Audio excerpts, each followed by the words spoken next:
신체 발부는 수지부모라든가 입신양명이란 말은 효경이 출처입니다. 안녕하세요. 오늘은 우리에게 너무나 익숙한 효에 대하여 알아보겠습니다. 논어를 보면 효와 관련하여 공자와 그의 제자들이 남긴 어록이 많습니다. 그 중에서 제일 먼저 등장하는 것은 학이편에 있는 제자 유자의 말이며 내용은 다음과 같습니다. 유자가 말했다. 사람됨이 부모님께 효도하고 웃 어른을 공경하면서도 윗사람을 거스르기 좋아하는 사람은 드물고 윗사람을 거스르기 좋아하지 않으면서 난을 일으키기 좋아하는 사람은 없다. 군자는 근본에 힘을 쓰고 근본이 바로 서면 도가 생겨난다. 부모님께 효도하고 웃 어른을 공경하는 것이 바로 인의 근본일 것이다. 여기서 눈여겨볼 단어는 부모에 대한 효도와 형제에 대한 우애를 통틀어 이루는 효제입니다. 공자는 먼저 효제를 행하고 남는 힘이 있으면 학문을 하라고 가르쳤는데 효제는 공자의 핵심 사상인 인을 생활 속에서 실천할 수 있는 중요한 덕목이었습니다. 한편 논어 태백편에는 공자의 제자 중에서 가장 효행이 뛰어났다는 증자가 한 말이 있습니다. 증자가 병이 위중했을 때 문화의 제자들을 불러 말했다. 내 발을 움직여보고 내 손을 움직여보아라. 시경에서는 전전긍긍하여 깊은 연못에 맞닥뜨린 듯이 하고 얇은 얼음을 밟는 것처럼 한다. 라고 했으니 이제야 벗어났다는 것을 알겠구나, 제자들아. 증자는 임종 직전에 부모로부터 받은 소중한 몸이 손상되지 않았는지 확인하고 안도했는데 이 일화는 그가 평생 얼마나 조심하며 살았는지를 상징적으로 보여줍니다. 효와 관련하여 유자와 증자가 한 말은 모두 스승 공자의 가르침에서 비롯되었다는 것은 두말할 필요가 없습니다. 공자는 평소 효를 강조했지만 제자들은 효를 어떻게 실천해야 할지 막연했던 모양입니다. 그래서 스승에게 효가 무엇인지를 물었는데 위정편에 있는 두 가지 사례를 보겠습니다. 맹무백이 효가 무엇인지 묻자 공자께서 말씀하셨다. 부모는 오직 자식이 아픈 것을 걱정하신다.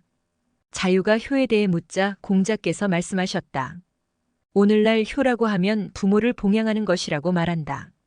그러나 사람들은 개나 말도 양육한다. 공경하는 마음이 없다면 개나 말을 양육하는 것과 무슨 차이가 있겠는가? 첫 번째 사례에서 제자 맹무백은 평소 병치레가 잦았거나 몸이 안 좋을 때 질문한 모양입니다. 공자는 자식이 병이 나면 부모가 걱정하므로 부모의 마음을 헤아려 아프지 않고 건강한 게 효라고 말했습니다. 두 번째 사례의 핵심 키워드는 공경입니다.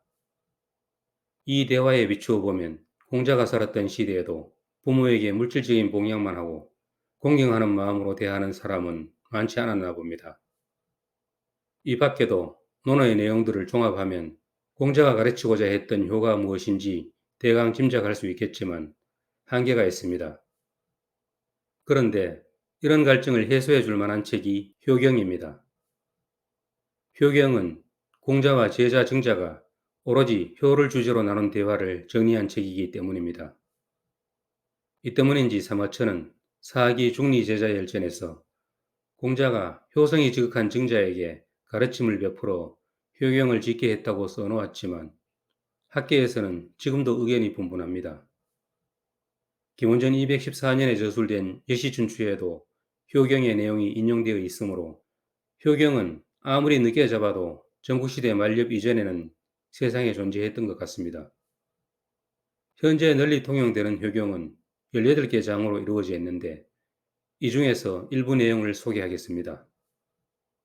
효의 근본 요지와 도리를 밝힌 첫 번째 개종명의장은 이렇게 시작합니다. 중리께서 한가하게 계실 때 증자가 모시고 앉아 있었다.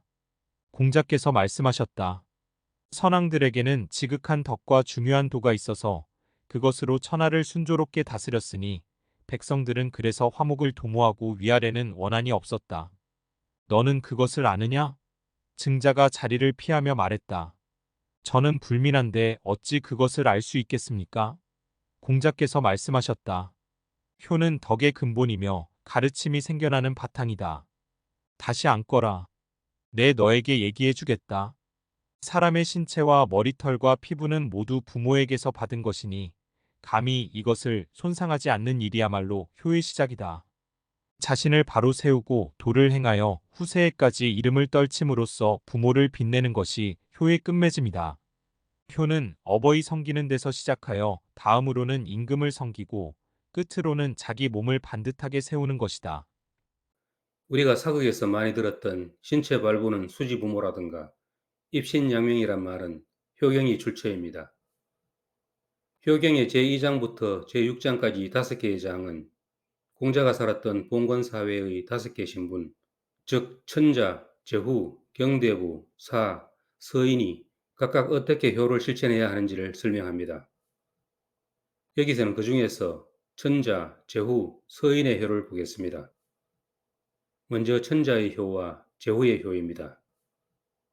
공자께서 말씀하셨다.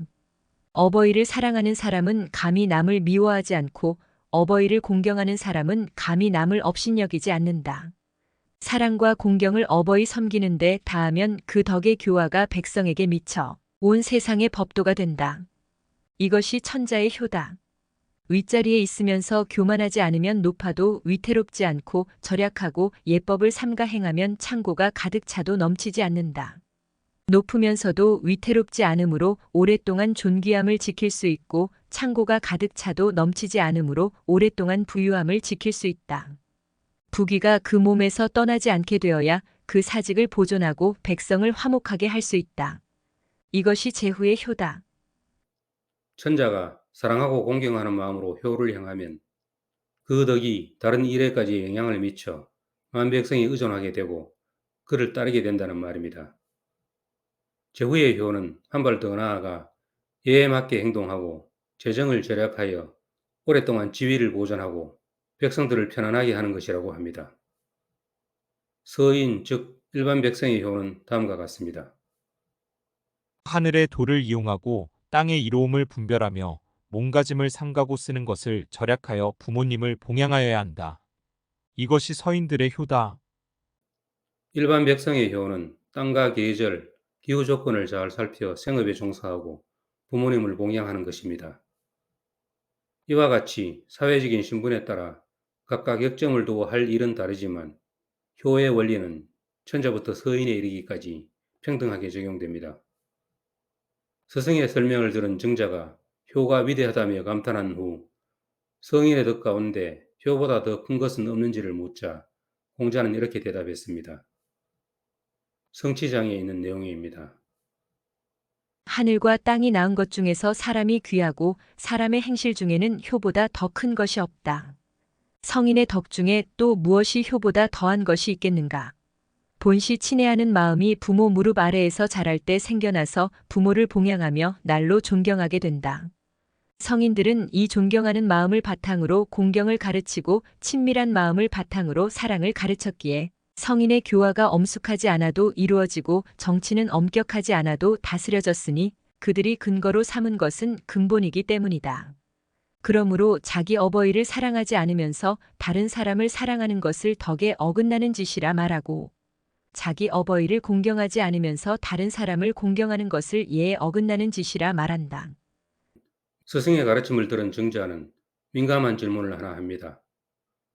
자식이 아버지의 명을 따르기만 하는 것을 효라고 할 수 있느냐는 것입니다. 이에 대해 공자는 2번씩이나 그건 아니라고 말하며 천자, 제후, 대부에게 가난한 신하가 있으면 그들이 아무리 무도해도 천하, 나라, 집안을 잃지 않았던 것처럼 아버지의 잘못도 말하는 자식이 있어야 아버지가 불의에 빠지지 않는다고 했습니다. 다시 말해 아버지가 의롭지 않은 일을 하면 그 잘못을 반드시 가해야 하며 아버지의 명령만 따르는 것은 효라고 할 수 없다는 것입니다. 그렇다면 자식이 부모의 잘못을 가할 때는 어떤 방식으로 해야 할까요? 논어 2인편에 공자가 한 말이 있습니다.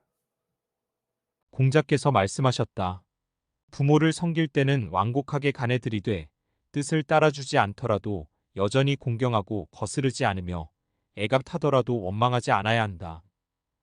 지금까지 살펴본 것처럼 효에 관한 공자의 가르침은 가부장적인 봉건사회 윤리에 기반하고 있어 개인의 개성을 존중하고 상호 간의 평등을 중시하는 현대 사회와 다소 부합하지 않은 점이 있습니다. 그렇다면 시대가 다르므로 효도라는 덕목은 불필요한 것일까요? 효경은 효에 관한 경전이 아니라 사람의 고상한 행위가 계속된다는 뜻이라고 합니다. 변화하는 시대에 맞추어 새롭게 해석되는 것이 고전이므로 성현의 가르침은 우리가 활용하기에 달려 있습니다. 오늘은 여기까지입니다. 감사합니다.